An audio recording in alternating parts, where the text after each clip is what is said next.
ذرا ایک لمحے کے لیے آپ اپنی آنکھیں بند کریں اور سوچیں کہ آپ کمرے میں اکیلے ہیں، جہاں کافی زیادہ خاموشی ہو اور سانسیں معمول سے کچھ بھاری ہوں، دل بھی بے وجہ تیزی سے دھڑک رہا ہو، اور اچانک ہوا میں ایک عجیب سا سکوت چھا جاتا ہے، جیسے وقت رک گیا ہو۔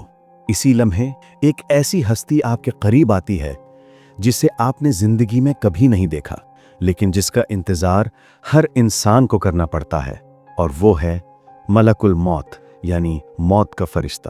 آج کی اس ویڈیو میں ہم آپ کو لے کر چلیں گے اس سفر پر جو ہر انسان کو طے کرنا ہے، وہ لمحہ جب روح جسم سے نکالی جاتی ہے۔ کیا موت کا فرشتہ سامنے آتا ہے یا پھر کچھ اور؟ ایمان والے اور گناہگار کے ساتھ کیا ہوتا ہے؟ دل تھام کر بیٹھیے، کیونکہ آج جو آپ سننے جا رہے ہیں یہ صرف کہانی نہیں بلکہ ایک حقیقت ہے۔ اسلام کے مطابق موت اچانک نہیں آتی۔ نبی صلی اللہ علیہ وسلم نے فرمایا، جب موت کا وقت قریب ہوتا ہے تو انسان کی بینائی کمزور ہونے لگتی ہے اور روح پاؤں سے کھینچی جاتی ہے۔ یہی وجہ ہے کہ آخری لمحے میں انسان کے پاؤں ٹھنڈے ہونے لگتے ہیں، سانسیں بے ترتیب ہو جاتی ہیں، چہرے پر ایک گھبراہٹ یا کبھی سکون ظاہر ہونے لگتا ہے۔ یہ وہ لمحہ ہے جب دنیا اور آخرت کے درمیان پردہ ہٹنے لگتا ہے۔ قرآن کریم میں اللہ تعالیٰ فرماتے ہیں، جو لوگ ایمان لائے ان کی روحیں فرشتے نکالتے ہیں اور کہتے ہیں، اے پاک روح جنت کی طرف چلو۔ حدیث میں آتا ہے، نیک بندے کے پاس فرشتے سفید روشن چہروں کے ساتھ آتے ہیں، ان کے پاس جنت کے کفن ہوتے ہیں اور ان کی خوشبو مشک سے بھی بہتر ہوتی ہے۔ وہ انسان کے سامنے آ کر کہتے ہیں، اے مطمئن روح باہر آ جا، رب تجھ سے راضی، تو رب سے راضی۔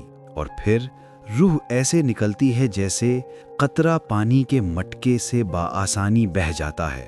اس لمحے مومن کو دنیا سے کوئی خوف نہیں رہتا، اسے جنت کی خوشبو، سکون، روشنی اور ایک عجیب سا اطمینان محسوس ہوتا ہے۔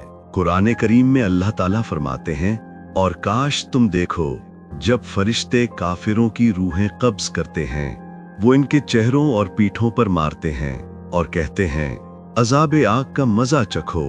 احادیث میں آتا ہے، گناہگار کے پاس سیاہ چہروں والے فرشتے آتے ہیں، ان کے ہاتھوں میں آگ کا لباس ہوتا ہے اور روح نکلتی ہے جیسے لوہے کی سیخ گیلی اون سے کھینچی جائے۔ یہ لمحہ انتہائی تکلیف دہ ہوتا ہے۔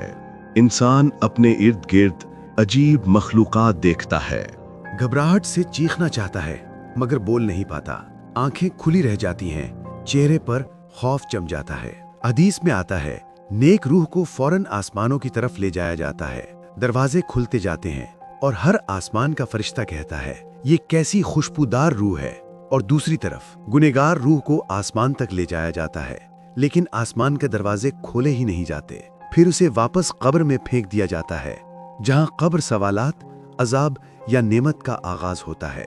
اسلامی روایات اور سائنس دونوں بیان کرتے ہیں کہ روح نکلتے ہی انسان کا چہرہ ڈھیلا پڑ جاتا ہے، آنکھیں ایک نقطے پر رک جاتی ہیں، جسم آہستہ آہستہ ٹھنڈا ہونے لگتا ہے، ہاتھ پیر سخت ہونے لگتے ہیں، لیکن مومن کے چہرے پر سکون اور نور نمایاں ہوتا ہے، اور گناہگار کے چہرے پر گھبراہٹ اور سختی۔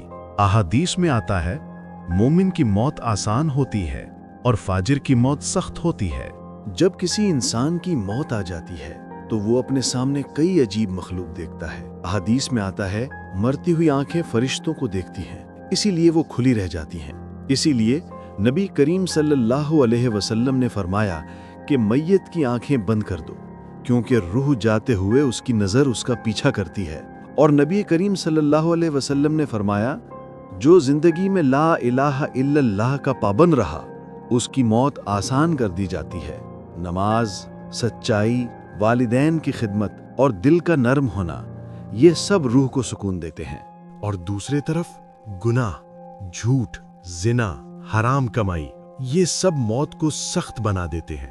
اے دیکھنے والے، یہ دنیا صرف چند دن ہے، ہم سب نے آخرکار اس سفر پر جانا ہے۔